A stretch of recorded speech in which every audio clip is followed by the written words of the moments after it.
afternoon. I don't even know what time it is now, best about that much, doing the thingy, technical part of things. So you're back, and it is Gaynor from MYSENsability with the KS podcast, and I am really pleased and happy to be joined by Karen. And introduce yourself. I am Hannah, youth and community worker at Leigh Youth Hub.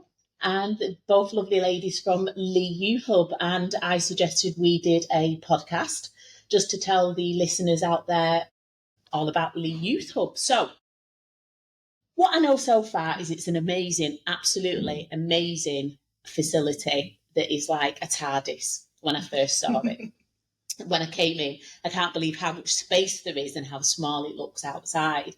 So when did Leigh Youth Hub start? When did it, how long has it been here? So it's been here for 2 years. We've only officially been open, we was open for a year in February, but the building's been here for about 2 years. The building came from some Believe in Leigh monies, which was granted to Leigh Town. And what was asked is that there was, at the time, there wasn't very much for young people to do in the area. The youth service or youth opportunities in Leigh was lacking. So they did some consultation with young people and the residents of Leigh, and this is what was born, really. Right, okay. So what was the building used for before? It wasn't. It's brand new, absolutely brand new. So it was modular build. So it came on the back of a lorry and was dropped off in sections and was seen to build and was built within roughly about 6 to 8 months. Wow. It was such a really big turnaround, and young people had been involved right from the beginning. Okay. So there was part of that consultation about where it was going to be. Then once it actually arrived here, they've been part of looking at the furnishings, really down to like literally what couch we've had. Right, okay. The kitchen and things like that. They was really key on what facilities they wanted in the kitchen because they wanted it to be accessible. Yes. So we've got different heights, worktops, different things like that, and different space for young people to use. If they're wheelchair users, they can still get in and do the washing up so they don't get out of it. Right, so it's not just you that can use this as well. Do you no. tend to have other people from within the community that can use the space? Yeah, so all of our facilities and rooms are all hireable, but then what we try to do is build that into our youth programme as well. Yeah. So then the spaces are being used for young people when they're in the building. Okay. But that doesn't mean it can't be hireable. So we have Expanse College here, we have Aspire Foundation who book out certain elements of the building, so then they can use that with their service users or young people. Fantastic. So, I mean, for me, I think it's a really much needed resource because I'm not going to disclose how old I am, but obviously back in the day, there were youth clubs that I can remember going to where we used to go and they'd have, you know, like parties and bonfire night things and lots of different activities for kids to go to. And that's always been one of my, I would say, not necessarily bone of contentions, but one of the things that you notice now in this current climate, that there isn't a lot for teenagers and the older children to be able to access, which is why you find them outside McDonald's, terrorising the McDonald's staff near where I live. So going back to kind of what is available. So I know Leigh Leopards use it, don't they? They do. So Leigh Leopards utilise our gym here. So we have a strength and conditioning gym on site as well. So that I always call it the scary gym because the way it's and I know why. But yeah, so so the building's open from 7:15 in the morning. Okay. So that's it. So they can come in and utilise the gym space. And then we also have Manchester United Academy here as well. Right. Okay. So the links there with the professional athletes are absolutely massive, which then links into obviously across the road at the stadium. So both Manchester United and the Leopards use the stadium as well. Yeah. Which is really good for young people to gain access to sometimes games, but also to have that aspiration building. Yeah, I was just going to say, because they can see what they can aspire to and what they could achieve with a bit of hard work. So it's actually like subliminal advertising almost. They don't realise that they're actually being not necessarily worked on, but they can see what they can achieve. Yeah, it's hopes and dreams for young people, isn't it? It's definitely. It's that looking at, like, when we bring young people in, we do the traditional youth work, the informal learning, we do that, but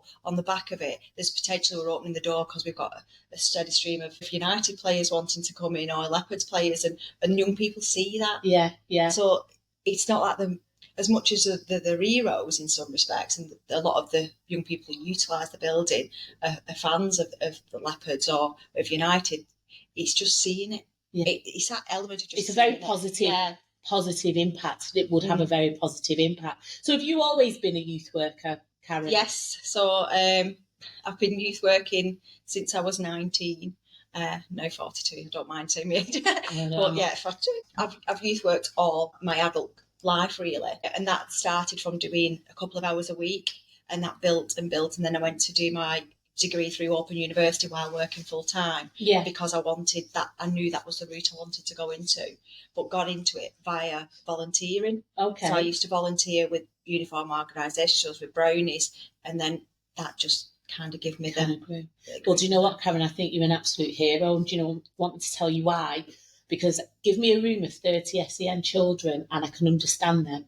Give me teenagers, I can't understand. And I do not understand their thought process or their language or anything to do with teenagers. So the fact that you are a youth worker, you've got to me, you're a miracle worker. And I tell you, there's nobody better. You're a hero. So have you always been a youth worker? It's weird because me and Karen have got very similar stories. I started at 19 as well in uniform organisations, but it was with Scouts. Right, Also okay. with my local Scout group. And then I went into charity work, youth work sector, and then moved over to local authority when I moved over to Leigh Youth Hub just before it opened. Right, okay. So last time I met you, you were saying that because you're not anything per se technically to do with Wigan Youth, so no, because you're independent almost, aren't you? Can you just tell me a little bit about that?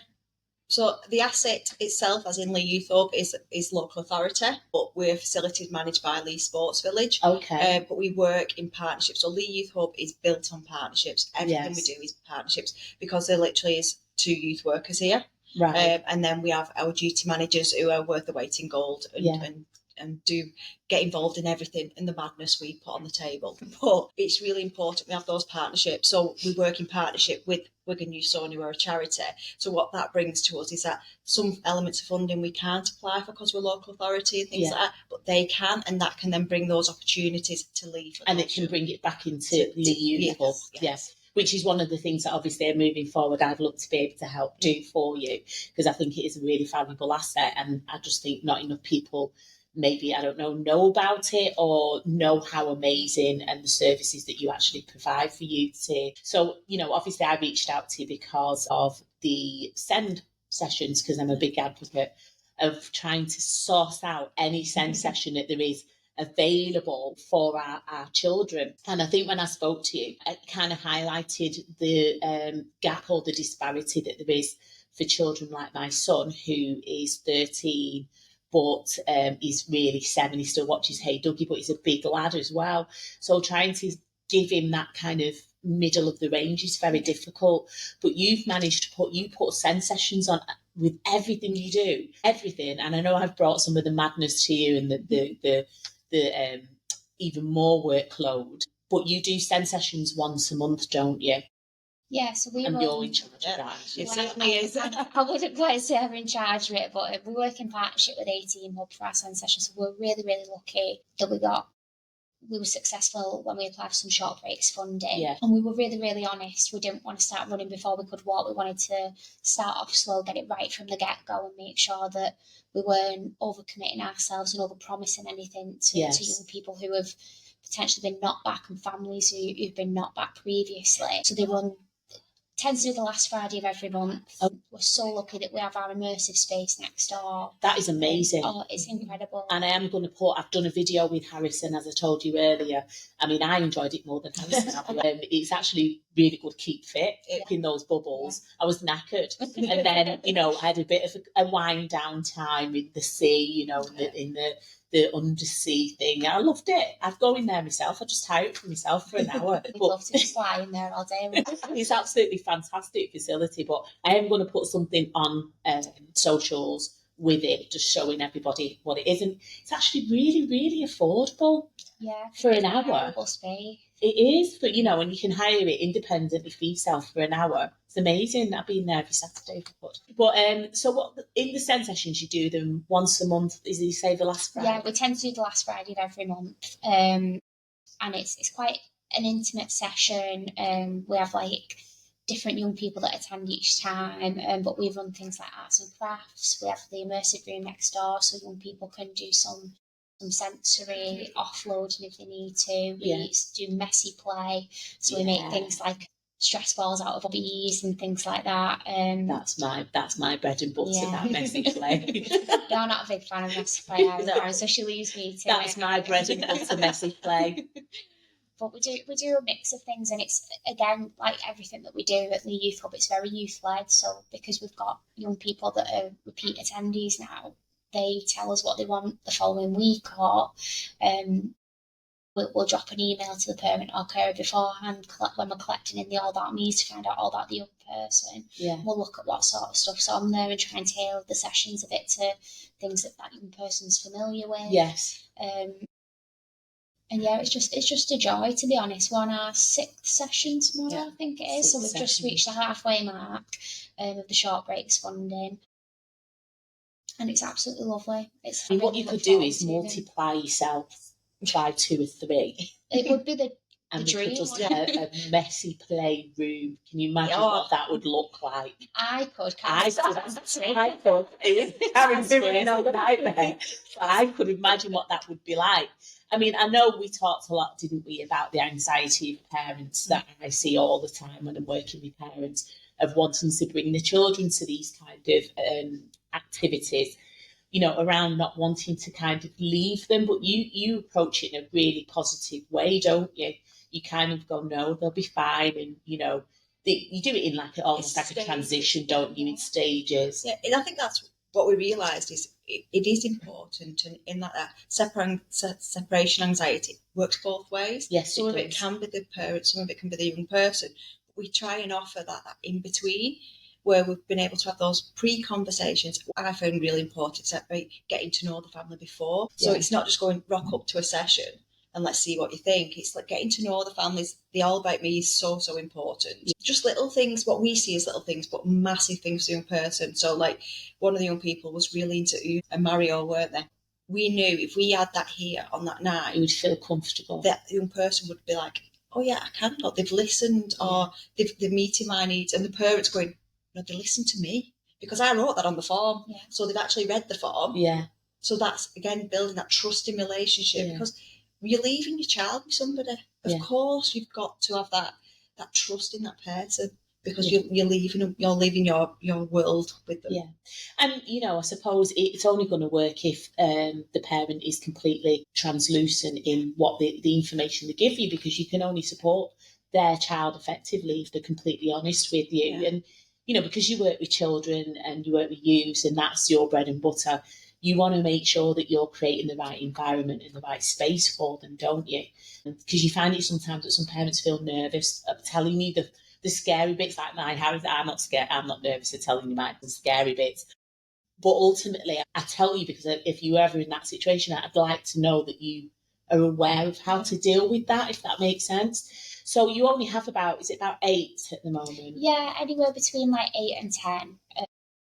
And it's based on the young people's needs as well. Some young people require one-to-one support, and unfortunately that's something we're just not in the position to be right, okay, so you don't do one-to-one? No, we don't, unfortunately. Like Karen said, we're the team. So to make sure that it's safe for young people ratios-wise, we can only accept a certain amount of young people onto the sessions. We've not had to knock anyone back yet, which has been a really good luxury. But we offset that by saying young people can attend with their PAs. If a parent or carer wants to attend because that young person requires personal care, we have a space across the way where they can sit, and then they can just come when the young person needs that personal care. Yes. Or if the young person has a specific barrier that means that the parent or carer needs to be there, we can look at that as well. So it's a very individual based. It's not. It's kind of organic, isn't it? Yeah. It's just kind of growing and chopping and changing around what that child needs. One of the things I like, the thing that you mentioned, Karen, was when you said, you know, there is children with additional needs, but the range is massive. But you might find some children with additional needs that like the idea of going down to the neurotypical sessions and getting the little input from that, which would give them so much confidence. But then they can come back to the session if they want. And we've got young people who've done that. We've got one young person who came to one SEND specific, and then has then just join Friday nights, basically. Now, every Friday, so they're not now once a month, they're coming every Friday night. Right. Because they went downstairs, tried it, and was like, oh, I can cope with this. And Yeah. that you know, I can deal, this environment's okay for me. And that's quite a busy session on a Friday. So that young person has jumped really massive strides, and just gone into that. But what we've got, again, going back to the partnerships, is we've got a team upstairs with the SEND specific with Hannah and Jessie. Then downstairs we have a member of staff, again, from a team up on a Friday night, which is Deck. So that young person has got a familiar face. Yeah, that he's familiar with. So then they've gone downstairs, oh, Deck's there. Oh, I know Deck because I've gone to a team sessions as well. Yeah. And then suddenly they're now attending. And we had the other young person who literally, he comes in, he's amazing, isn't he? Fantastic. But he does it in like 10-minute slots, doesn't it? He'll come down, get a game of tabletop football, and then come back upstairs because he's at his limit, and that's fine. So he comes back up to his safe space, then he'll drop back down again for a little bit. But it's allowing that flexibility and that freedom where they can move independence, isn't it? It's giving them that independence that they might not otherwise get, but in a safe, secure, understanding environment. So when do so we know the SEND session operates every once a month. The neurotypical sessions that can have access, as we've just talked, because they can chop to it. How many times a week do they take So we place? have 3 sessions a week, or 3 evenings a week. So we do Monday, which we have a junior session, that's run in partnership with SOS, that's mixed up Mondays. Yeah. That's primary school age. And then we do a senior session on that Monday as well. So we do each evening we do a double session. Right. And then on a Thursday and a Friday is our open access for seniors. But we split the age range. So we have year 7 to year 9 in that first slot, which is 4:30 till 6:30. Yeah. Then 6:30 till 8:30 on a Thursday and a Friday is our year 10 plus. And again, it's around giving young people that safe space to have that conversation. The conversation we have with a year 7, so 11-year-old, to what we're having with a year 10, year 11, are very different. And we want to enable young people to feel safe in those conversations and allow them to be protected in some respects as year 11, as 11-year-olds, but that informal education and conversation, but at their pace, not just a 16-year-old on the couch just dropping something in you. I think it didn't want that 11-year-old to hear that, or they're not at that time to have that conversation. And let's have it right, teenagers, as I've already said, I don't understand. And they will just randomly come out with very random things. The concept of is that actually appropriate at this moment in time doesn't necessarily resonate with them. So I completely get that. So that's why we put that age gap in between, really, that splitting of the sessions. And it allows us then to tailor the sessions better to that age range. So what kind of things would you do in the kind of younger age range? The actual activities and opportunities are very similar. So you'll have your arts and crafts, your wellbeing sessions, you've got all your access to your Xbox, your table tennis, pool table. We have a gym on site for young people, which is just the young person's gym. It's amazing, that gym. It's a person, that's a grown-up gym. Yeah. And again, that's about bringing that and building confidence in young people and using the gym. So at 11, they can use like the cardio side of things. At 14, then they can start looking at the weight-bearing elements. But they've got a person in the gym there who's gym qualified, so they're having that conversation, they're learning about what they should do, how to do your posture, and are you all different things, all those things where I think if you was left unsupervised you could do some serious damage to yourself. They're going in there and they're learning, and then hopefully that'll break down the barriers, and then probably as they get older they may look at getting an adult membership somewhere, or even a junior membership. It can lead to a lot of things, can't it? It can lead to being a physical trainer, it can lead to just having a really positive attitude around exercise, which is, I know from society, one of the big things in society is obesity and things like that. So you're actually hitting a lot of different needs or levels just by having this amazing facility that you've got.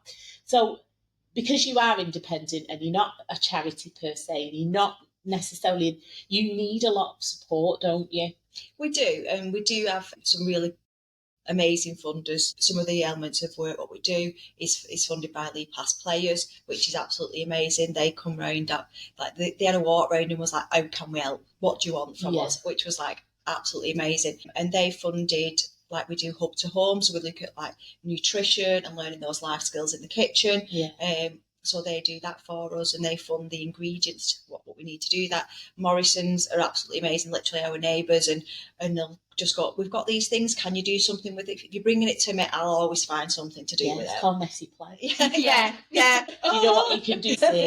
Cereal that's gone out of date. Messy play. Yeah, so they do bring loads of things like that. But then what we do is, like, when we hire the space out to other people, that income generates. Yes. So then that allows us to give our elements of our youth opportunities free of charge to young people. Yes. There is some of our work which is chargeable. So we offer the Duke of Edinburgh scheme. Okay. So that's, again, which really in our infancy. We've done our first cohort of 22 Have you done people. the Duke of I have, yeah. My son was traumatised from that.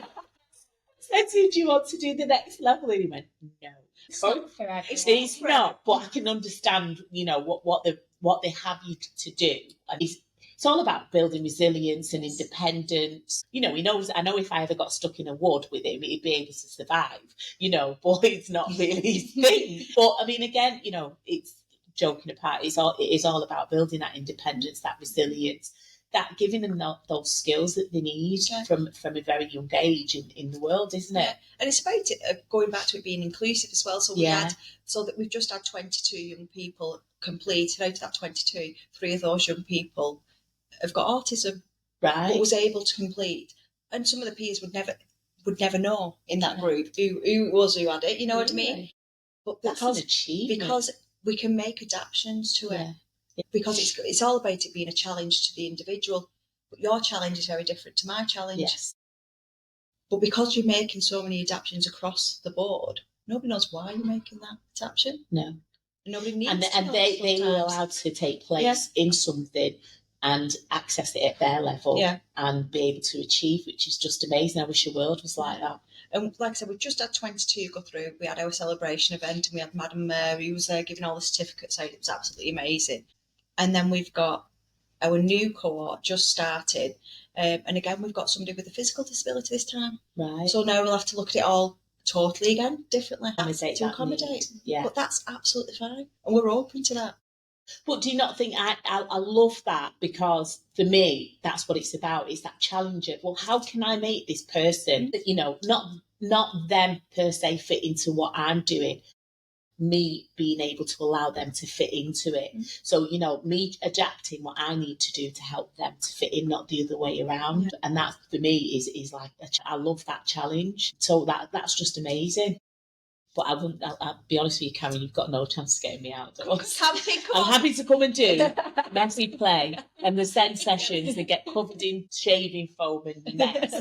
But you're not getting me outside. I'm sorry, I'm just putting that out there. So if anyone wants to access Leigh Youth Zone, do they, because your website is, a link to your website is on my website, on MYSENsability.uk. Obviously this is going to go out on socials, on websites, you'll have it and so forth. If they want to come down, see what it's about, bring the young one down, and do they have to register? What do they need to do? So we do have a membership form, which is just about us gaining those basic details for a young person, emergency contact details and consent. But then obviously if there is any additional needs, then we'd ask for the All About Me to be completed. Which I've done it. And then so we ask for that to be completed. But also if you're going to access the gym, there is another form. So that first session can be a bit paper heavy, but it's only once. That's what I say, it's only once, it's okay. But all those forms are downloadable as well off the website, so it can be done beforehand. Before they bring them down. And also what we do say to young people and the families, if you want to walk round when there's nobody in the building, that's fine. Let's break down those barriers. Let's get through the door first time. Let's see what's behind, and let's build and get to know the young person. So then again, on the door, there's a friendly face. Yeah. That first session they come to, but they know what the building's set out. They know where the toilets are. If I'm doing a tour, the first thing I tell anybody is where the toilets are. Well, that's kind of really important information. It is, but you can't miss them, to be fair. But it's about going, I always like knowing, that's the door I can get through. There's the toilet. And there's the exit. It's toilet, exit, and where I get in. Where I get in. And I think for a lot of young people, they kind of go, okay, I get that now. Yeah. Or where can I get tuck shop? That's another one. Young person likes to know. You have a tuck shop? We do have a tuck shop. So I'm not giving me age away, but it's so like when I used to go to the youth, it was the thing. Yeah. You had to have It's a still the tuck thing. shop. It's still Is it still a thing? It's still the thing. We do definitely not make any money on tuck shop because, again, it's about us breaking down those barriers and things being affordable for everybody. So it's literally 50p an item. Right.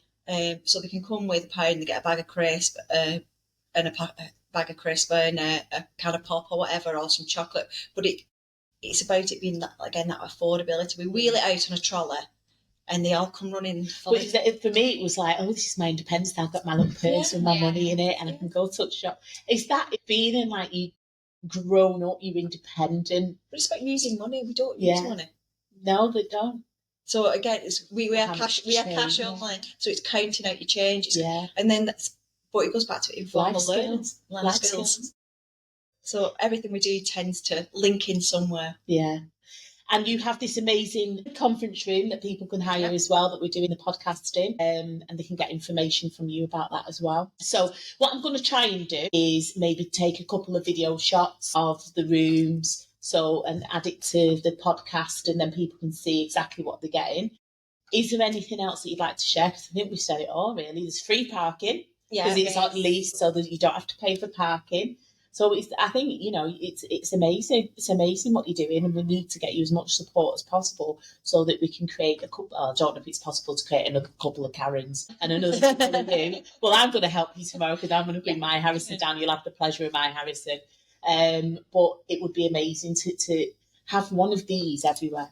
There should be one of these. We can't have more than one of Karens, but definitely, I think what you're doing is fantastic, and you just need to keep going. And we need people to come in and support it and be on board. Definitely. Well, thank you, ladies, for indulging my podcast, Chaos and Calm podcast with MYSENsability. It will be accessible on the MYSENsability, Chaos and Calm podcast on YouTube. It will be on my website. I'm going to give it to you so you can put it on your website, and it will be, the full podcast will be on all social medias. For now, that's me, Gaynor, signing out with MYSENsability, and Karen and Hannah. Why can I not remember Hannah's name? And Hannah from Leigh Youth Hub. I called you the Youth Hub the other day. I'm so sorry. Leigh Youth Hub in the centre of Leigh, right next to Leigh Lepers. Thank you and goodbye.